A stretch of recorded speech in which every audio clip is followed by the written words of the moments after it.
The following podcast is a mass media production. Hi, I'm Josh Galindo. And I'm Krystal Galindo. Welcome to the Going Galindo Rugrats and Renovations podcast. A lifestyle podcast where we will offer our experience and expertise in building real, lasting wealth through renovating and flipping homes.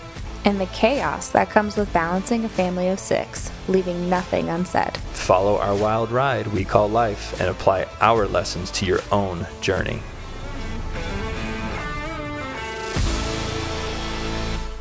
So, good morning. Good morning. How are you? I'm doing great. How are you doing, Josh? I'm well, thank you.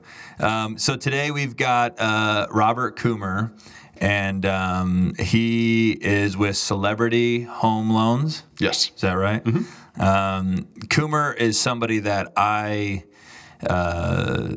admire in the business world because I've watched you grow. I think you've always been relevant as far as business and production, but something that impressed me was when I went to your newest office and looked around and was like, oh my gosh, like what an undertaking to take on this huge space, and then all the offices that you had, and you're like, we're going to fill every one of them. We're going to blow this thing up. And I remember being super impressed by that. So aside from just being a great lender here in town, I thought it was important to bring you on to talk about your business and how you successfully run it and manage it and don't lose your mind doing it.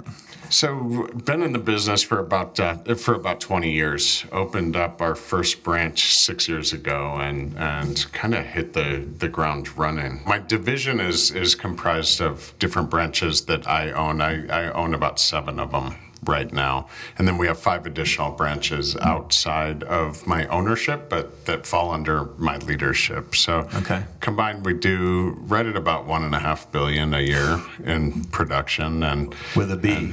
With the B, the big B.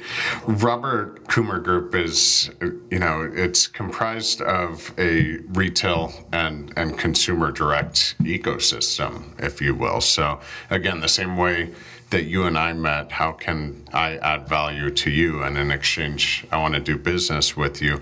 We run them as 2 separate businesses. I look at it as hunters and gatherers. So my retail brand are hunters. They'll go out, they'll shake hands, they'll meet with people, go to coffee and so forth. My gatherers are my dialers. They sit back, we provide them leads and dial outbound in order to pre-qualify people so that we can give you business that you refer into our retail branch. So if one part of that ecosystem breaks down, the whole system collapses. So that keeps us very busy. I'm sure. And then we have additional branches in Hawaii, Washington, Idaho, California that are under my division or my leadership, and we support them from an underwriting, funding, doc drawing, closing, post-closing perspective. So, yeah. You got your hands full, man. Our motto is, we're not bankers, we're just like you. I like it. Nice. That's good. And I think that we run from the inside out with a culture that people really want to be there. They want to work for us. They have the resources that they need internally. And that's a hunger that started within me and the way I ran my book of business back when I did loans. So we've been extremely successful, and I'm truly grateful. Hey, I want to take a moment to tell you about Battleborn Injury Lawyers. They handle personal injury, which covers everything from auto accidents to wrongful death. You never know when something bad will happen to you or your family. Make sure you have a resource to contact right away if you should ever need it. Put Matt's number in your phone now. He will not let you down. It's 702-570-9000. Again, guys, it's 702-570-9000. So you said culture, something that I know that we strive for over here, and I think it starts at the top. I don't think somebody outside of leadership comes in and establishes culture that everybody just kind of begins to vibe off of. I think it starts with leadership and then trickles down. And it's funny because for us, I'm relatively new. I'm not. I've been doing real estate for 15 plus years, but I haven't been in a business. There's doing real estate, and then there's being a business owner. So I'm relatively new to the business owner aspect, and I remember one day I kind of looked around and I'm like, I think we've created a culture, and we didn't mean to.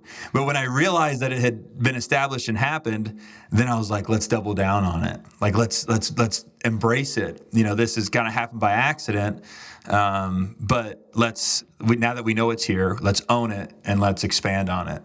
So, in a nutshell, tell us kind of what you've done to create culture. What kind of culture is it? What is it? So I think, culture definitely starts at the top, and just like you, there's been an evolution of me and our company as time has passed. But I'd say the core of culture is empathy, really, feeling the people that you're doing business with, feeling the people that work for you. And a lot of people don't have that in this world. So when we're doing a transaction and let's say there's a hiccup in it, I'm immediately thinking of the buyer and their boxes that are packed, the person selling them that home, are they in contract somewhere else? Did that real estate agent only sell one house that month, and that's their mortgage payment, and they can't pay their bills without that sale? So I'm always, thinking about the domino effect, and same thing goes for our employees. We want to make sure they're well taken care of, and I think if you have a authentic approach, then it goes off to the people that you work with and that work for you, and I think you and I share that trait. Yeah, wow, that was well said, actually, because and I think it's an additional challenge that your business has to take into account. Is you've got so many domino effects, afterwards. Like if that loan doesn't close, is the buyer packed? Do they have to get out of their house? Do they have to, what does that house mean to them at that moment in their life? And then the agent, like you said, is that their only deal that they're going to close, and they need that money to pay their bills and so forth. Yeah, wow. Yeah, a lot there. Something that I'll just share our culture here in a nutshell is we have core values, and I love to live by them. And I think it's important for all businesses to create core values because you can hire based on them and you can fire based on them. And it kind of takes the emotion out of both hiring and firing process. Is you can look at somebody and say, hey, you're just not in alignment with these core values, and when I hired you, you said that was something that you also valued. It makes that decision process, I think, a little bit easier with core values. But something that I believe that our culture is built on is lots of fun, young-minded, and I say that on purpose because I don't care if you're 90. If you're young-minded, I want you part of this environment, and then uber focused on making money. They say money doesn't create happiness, but I think it certainly helps and makes things a lot easier and puts me in a position to be of value to other people in our community. And so lots of fun, win-win, and making money. So. I agree with that thoroughly. And, as you grow, you learn that there's a lot of different personality types that work for us and that we would have to work with. I mean, both consumer and employee. Yeah. But I think we share a lot of the same core values as far as that goes. You can bring a horse to water, but you can't make them drink. And so it really is the individual and if they fit within us. And we're pretty good at identifying that on the front end. My chief operating officer, Anya Ellis, is very, very good at personality, at doing a first round on them. And then I always meet for a round two, and we've been lucky. Let me tap into her for a second, because I actually thought she was going to be here, because you guys have such what it looks like from my perspective, such a great relationship, and such a relationship that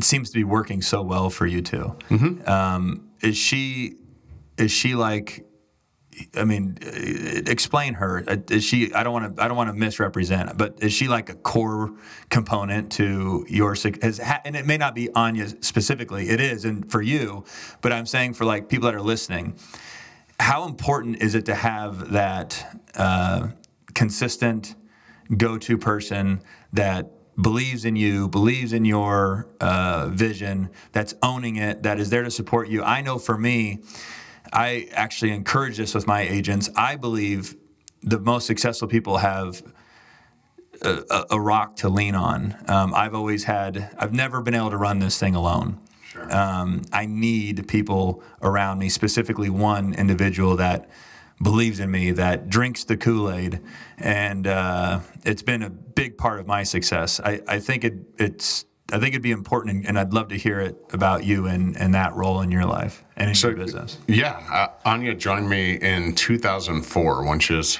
23 years old, and wow. as a processor. At the time, I had no idea, how our working relationship would progress, but she's absolutely at the core and the foundation of our culture and of the well-oiled machine that we've built.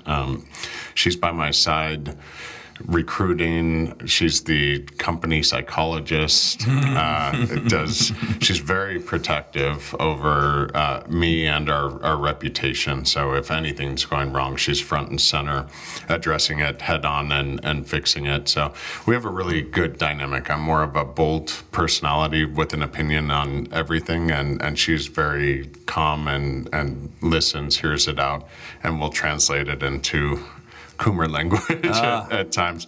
And I don't mean that. Yeah, I don't mean aggressive in a bad way. I just mean I'm faster paced. I have a lot going on, and so the company needs her, and I think she needs the company. It's just a really good dynamic, and loyalty, sincerity, and that high and low in the personalities really is what makes us tick. She's really been in it from the beginning almost with you. Yeah, we had a 4-year break in there when she gave birth to her daughter and the market crashed in 2006. But for the rest of the time, we've been together. I would say I've had other right-hand people, but keep in mind I just opened branches 6 years ago. Before that, I was a top producer.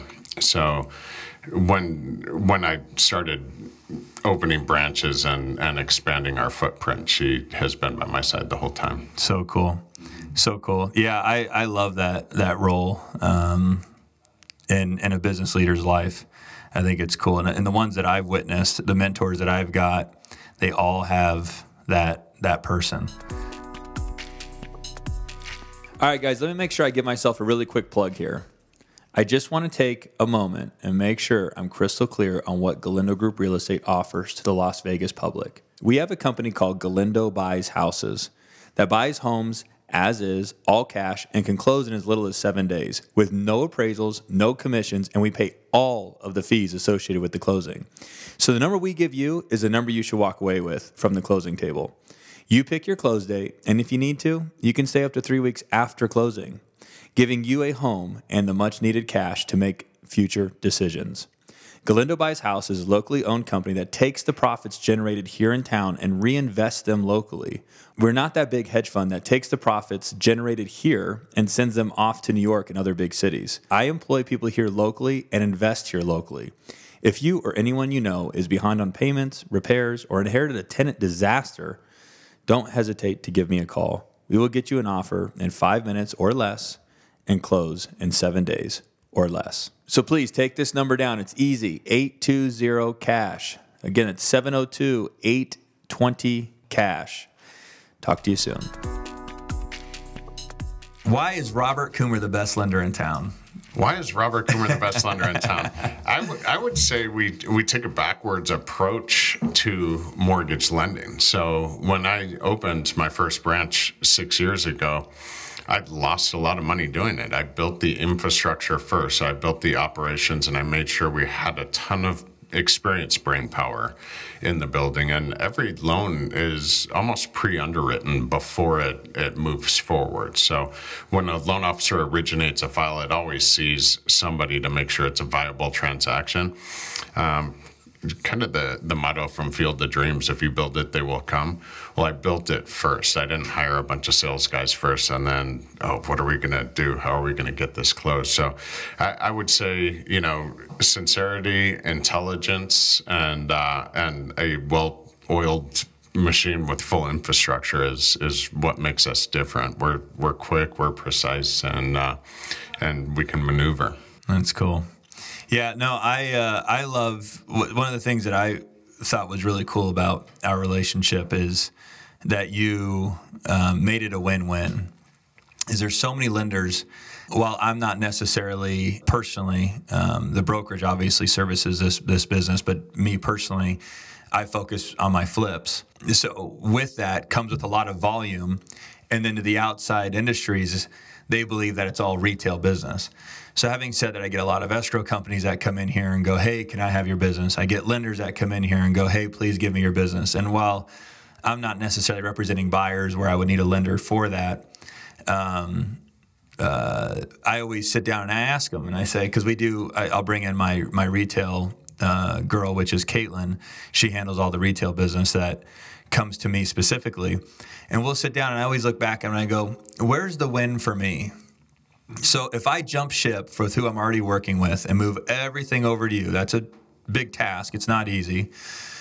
But where is my win? And they kind of look back at me and they're like, no one's ever asked me that question. I whether they actually vocalize that statement or they just are thinking it, I could tell that's what's happening. Because most people just take the meeting, lots of yeses, lots of, ooh, that sounds great. But it's like, well, where's the win for me? Like, if I'm going to bring you clients and line your pockets, are you going to bring me clients and line my pockets? And I always just hit them with that, and if it almost ends the meeting immediately. And that was something that that we don't have an issue with working with your company is leads come our way, we give leads your way. It's a totally win-win relationship that I love. And I think that's why on all of my listings, every single agent-to-agent remarks, we encourage the buyers to get pre-approved with you. All of our signs have a rider on it with you. And those things are intentional. I want to align my business efforts with somebody that reciprocates back or gives back. And I think it's important for the people listening. It's easy to get in bed with different title companies or different lenders or different vendors, home inspectors, appraisers, whatever it is. But always sit down and ask them, how am I also going to win? The best line I've ever heard, I thought it was awesome, was Aaron Taylor. I went to lunch with him. And he says, we're at Grape Street. And the guy's an unbelievable salesman. Just even though he's not, just sitting at lunch with him, he's selling. So this is a plug. So good for you, Aaron. But he goes, I don't give my business to anybody that doesn't give me theirs. He's like, I don't go to the hair salon and get my hair cut by that hair lady unless she is going to buy or sell a house with me. And I hope I'm not quoting him incorrectly here, but I think I got his point, whether it's that severe or not. I think I understood his point. And I was like, wow. He's like, and then the server walks over, drops down the check. He goes, who did you use to buy and sell your house? She's like, you. I'm like, wow. This guy goes to the bartender. Who did you use to buy and sell your house? You. I'm like, all right, that's a good model. So I think it's important that if somebody's wanting to solicit your business, to not be afraid or ashamed to respond with, well, how do I also win? How do I make money as well? Robert Coomer does that. So if you Yeah, that's another thing that's huge to us in our business model is most lenders out there come to you with an open hand. Hey, I'm wearing better cologne today. I can close faster. Every excuse in the book to get you to release your business, but there's no real value add. And so about 3 years ago, we created our retail consumer direct hybrid model where rather than purchasing and co-marketing leads, we buy our own leads and pass out qualified buyers to our real estate partners. So again, it's always how do we add value first, and we always come to the table with, I want to give you business first, and then we'd love to build a relationship and gain the trust of the people that work for you. I think it's a great model. Good for you for doing that. Hey everyone, it's time to tell you about one of our sponsors, Nick Marietta at Southwestern Custom Construction. Nick does it all. He's got a construction company, a wholesale business, and a flipping business. He's someone you can count on, and the best part is that there's no job too big or small for him. Nick is your guy. If you need help with a complete flip or even a small renovation project, you can reach Nick at 480-235-8148 or find him on Instagram and Facebook at The Real Nick Marietta. So let me ask you this, Robert. So one of the questions here, and I'll read it word for word. Have there been pivotal moments in your life that have forced you to choose the path you're on and ultimately led to your success? So did you have like a big moment where you're like, it's working. I'm going to double down on what's working? Or, what do you have a moment like that where you're like, wow, I'm in it? Yeah, I think I've had quite a few of those in my life. So, I opened my first business at 8 years old. I sold candy to kids in my apartment complex as a kid. So, let me hear that model really quick. How did you get the candy cheap and then sell it for more? I went to Smart and Final and just marked it up to 50 cents a bag of Skittles or lollipops. So the premium was that Robert brought it to your door. Yeah, there you go. Absolutely. I sold it in the sandbox and opened my second business. I was selling roses in front of a fine dining restaurant on Friday and Saturday nights. And where was that at? In town? El Torito in Los Angeles, California. Way. That's fantastic. Okay, yeah, cool. Yeah. Then I bred rabbits and sold them out in front of the pet store at the mall. So I was kind of direct competition with them. And so I'd say the pivotal moment with mortgage is I became a bartender at 21 years old, and I was making more money than I knew what to do with. And I always had this voice in the back of my head said, Coomer, this has a shelf life. And smart. Yeah. So I was on a trip, my first trip to Rosarito, Mexico, and got to talking to a patron at the bar, and he told me what a loan officer does. I'm like, loan officer, math. I always used to get in trouble in school for not showing my work in math because I do it all in my head. So came back, and one of my customers or patrons at the bar was a real estate agent. I said, I want to meet your loan officer, and never looked back. I was #1 in sales ever since the first month that I started in the business, and took it all the way through 2018 when I stopped doing loans completely, and now I just invest in the people that work for me. So that's incredible. Different pivotal moments. I think it stems from always just wanting more, never being satisfied. And it's not money related, it's just what's next. I agree. There's a few things there I want to relate with. When I was in Safekey, after my mom, I was raised by a single mom, so she would work late, and after school I would go to Safekey. I would draw pictures of stories, and then I would staple 5 pages together. And when the parent would come to pick up Jimmy, the whole time I'm selling Jimmy on the on the magazine or whatever it was that I was selling. And as soon as mom or dad rolled up, that was my moment. And how does a mom or dad say no? So I would roll up to them. I'd say, hey, I'm selling these for $5, and hit them with my speech. And I'd make sales that way. And so I agree that for the people listening, if these were some of the things that you did as a kid, you've got it. So if you're stuck today, think back to when you were young. If you were already thinking on how to make money, then you've got it today. You just got to keep banging on it till something sticks, and then you double down on what is stuck. But I remember it was that, and then I got into my mom's boyfriend at the time was throwing away shoe polish, which is a logical thought now. I mean, who gets their shoes polished often, or at least has a kit that they do on their own? And I was like, wait, let me have that. And I printed out like 200 shoe polishing flyers, and I rollerbladed around the whole neighborhood and put them on everybody's doors. And I was in the shoe polishing business. And then it's just funny to hear you say it was almost a repeat of, and then I got into the service industry. And I remember working at Nora's, and I was like, I always wanted to be the best. And so we would turn tables super fast because it was a small restaurant. So the only way they could make money was to turn tables fast. And I was like super jamming all the time. Well, the guests could tip us on the side, the bussers. If I was lucky, I'd get $40 to $60 a night from the server. And I would make the same amount, $40 to $60 from the guests, which spoke volumes to the service that I was providing to them. And anyway, and then I jumped into being a pool attendant at the Mirage.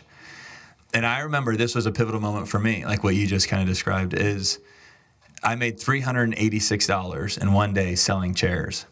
And I didn't even know that kind of money existed. Like I didn't. I remember thinking like, holy cow, in one day through almost $400. And at that moment, I kind of got a taste for it. And I was like, this is, however I go about making money, that's what I'm going to do. It's going to be my focus, which is to just make more money. And then to go to your last point, which was once you accumulate enough, and arguably it's enough. I'm sure if we both adjusted our lifestyles down to whatever, we would never necessarily need to work again. And I hope that that's perceived well. But then it's like, well, what else do we do? Like now it's not so much about the money anymore. Like I get fulfillment from coming in and watching the guys around me succeed. And I explain that to them. My win is the fulfillment. It's not necessarily more money.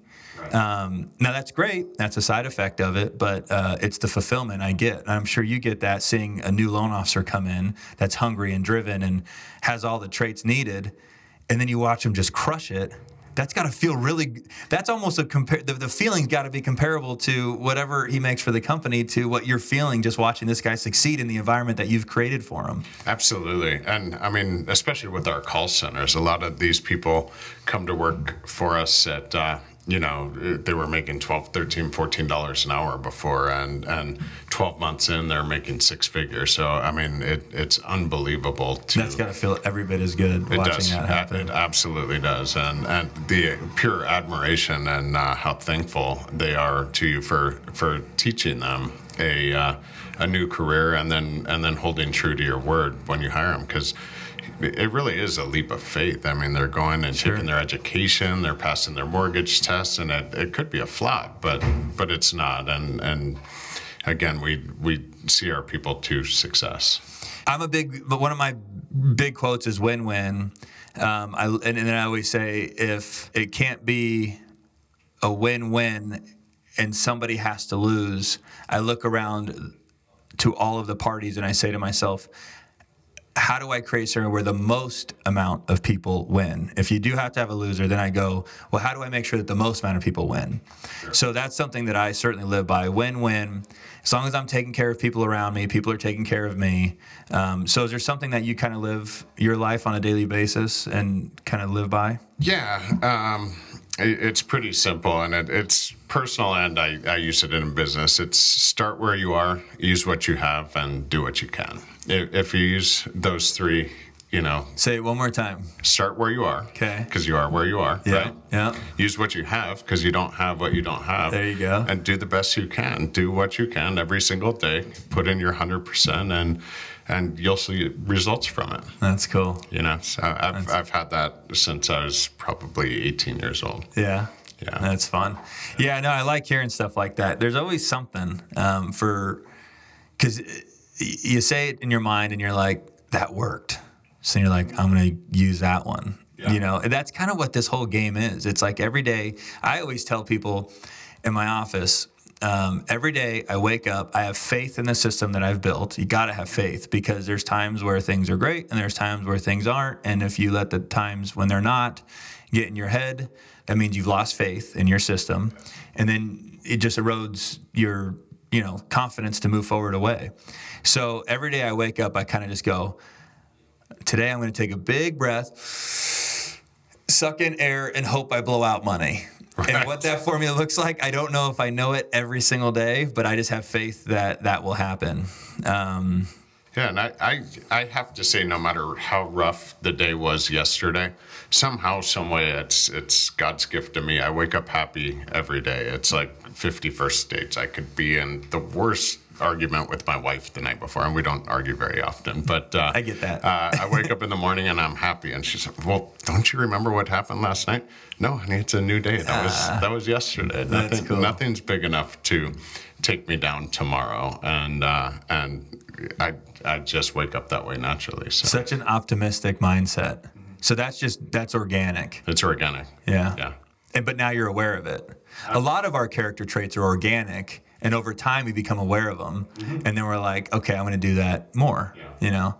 So yeah, I think that's huge. And I'm an optimistic person. It's funny because I'm often, the feedback I get is that I'm optimistic, and you're always aware, and you're bouncing, you're jamming. I'm like, in my mind, I'm like, sometimes I'm like, nah, you know, I'm just. If that's what the world looks at it like, then great. But there's times in my mind where I'm like, man, I'm just not feeling it today. Yeah. But I think at my core, I'm optimistic. I'm always got hope. I had a podcast on, I don't know if you heard this one, but I'll just go in it, that if you haven't ran out of gas, you're living too safe. Do you run out of gas? Have you ran out of gas? Or are you a not run out of gas guy? I probably, when I was like 16 years old, I remember it happening once. Yeah. So I think it was kind of a reflection of my optimism, is what I was saying. Is I've gotten better at it today, just because it's such an inconvenience and such a disaster to run out of gas. Even though, I mean, I did run out of gas probably 4 months ago, and it was like I was close enough to the gas station where I could push the Range Rover back. I had to go against traffic. I had to like wait for the light to turn red, and then Danny and I are pushing the Range Rover backwards in traffic to get into the gas station. But anyway, it kind of just plays into my optimism, where I'm always thinking so optimistically that I'm like, I'll make it. I'll make it. I'm gonna make it. I'll be fine. And and obviously reality kicks in and goes, no, it didn't work that time. But I just think it's important to just communicate that the optimism is what. That optimism is in all aspects of my life. Until the car stops running, I believe I'm going to make it. And apply that analogy to anything. Is this loan going to close? I believe it's going to close. I'm going to put every bit of energy behind it to ensure that it closes. And I will be optimistic until that moment happens when it doesn't. But I believe it will until it doesn't. Absolutely. So. Absolutely.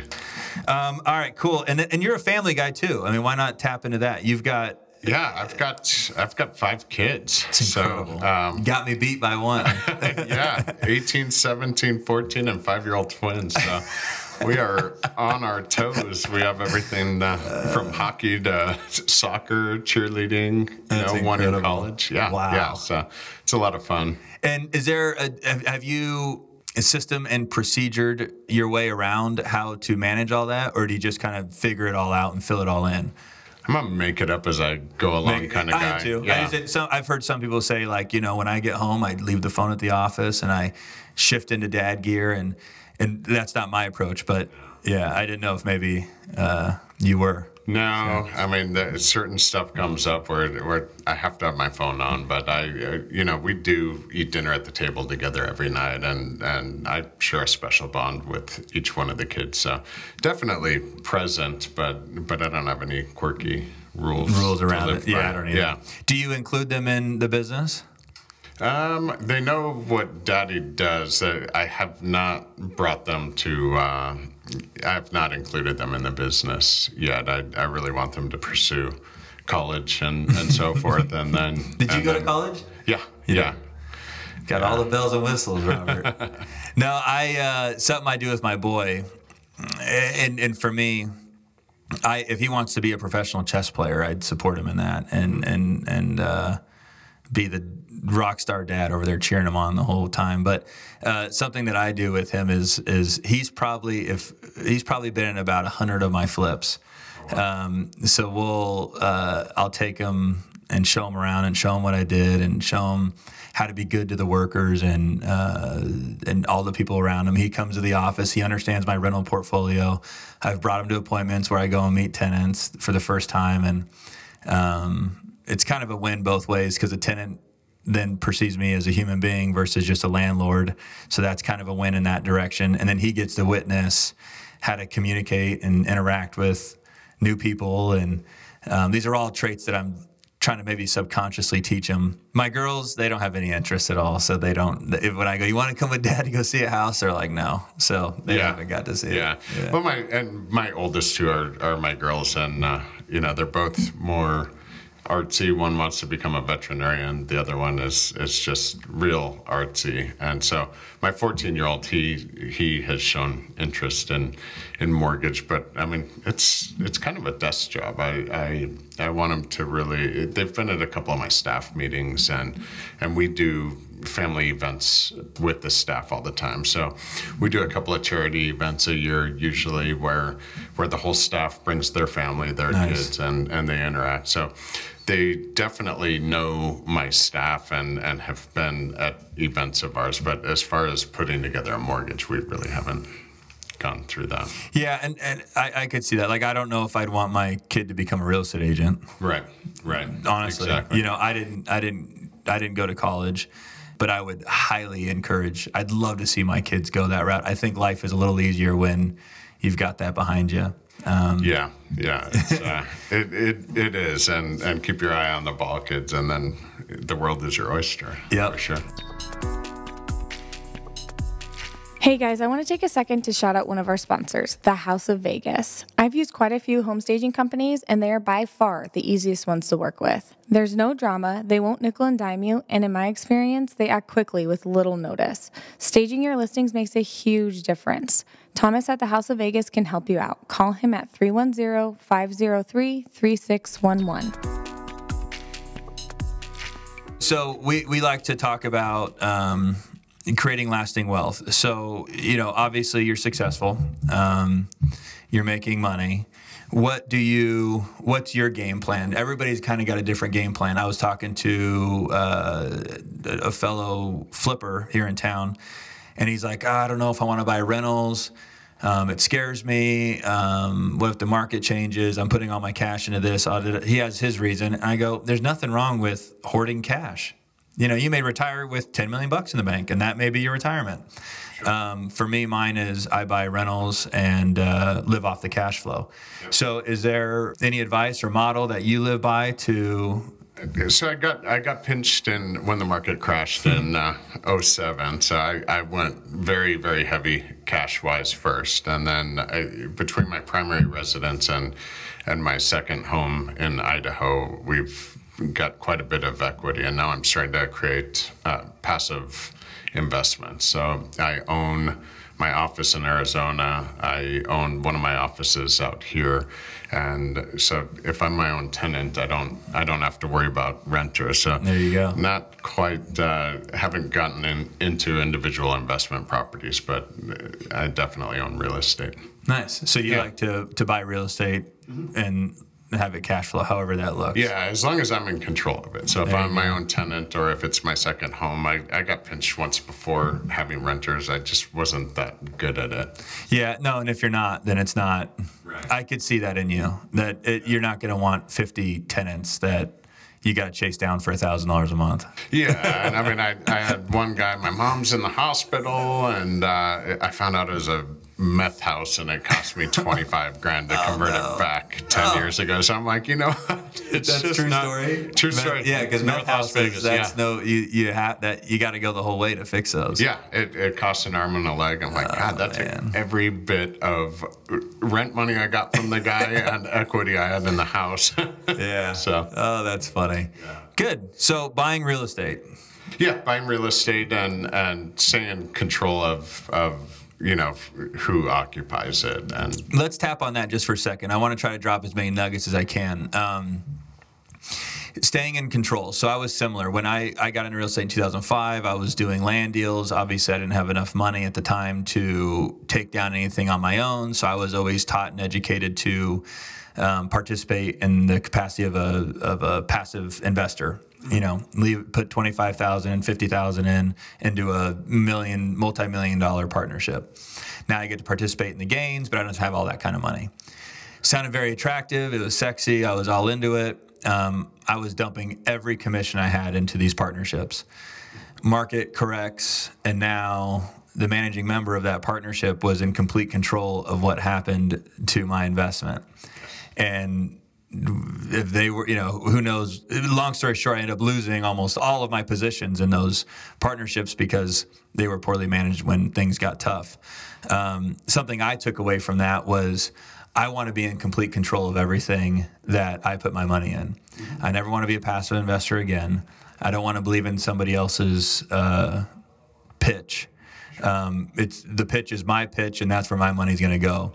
So that was one of the reasons that I chose rentals, because for $100,000, $150,000, I could buy an individual property. If I decide to sell it, I can sell it. If things go up, it's in my favor 100%. If things go bad, I only have to look in the mirror. Sure. I don't have to go call 10 different partners and go, hey, that investment that you gave me is now gone. So I agree. I think that was a really good point.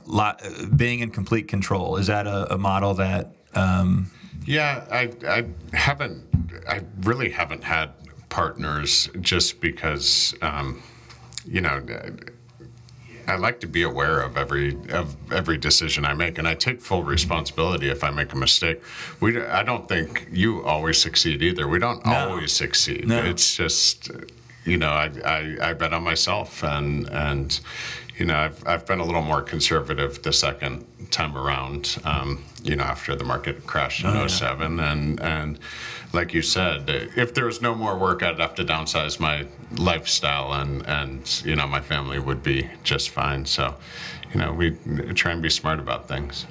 Well, so that's going to wrap us up here. Why don't you just say, how can people connect with you? I think it's important that people know how to find you. So fire away. You can connect with me via cell phone, 702-305-6384, or you can get me on the web, www.robertcoomergroup.com. Beautiful.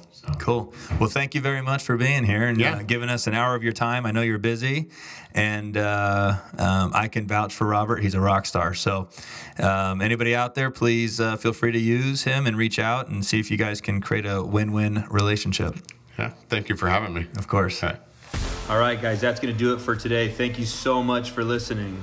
If you enjoyed the show, please rate, subscribe, and share our podcast. You can also connect with us on social media or at galindogrouprealestate.com. Until next time, thanks again for listening.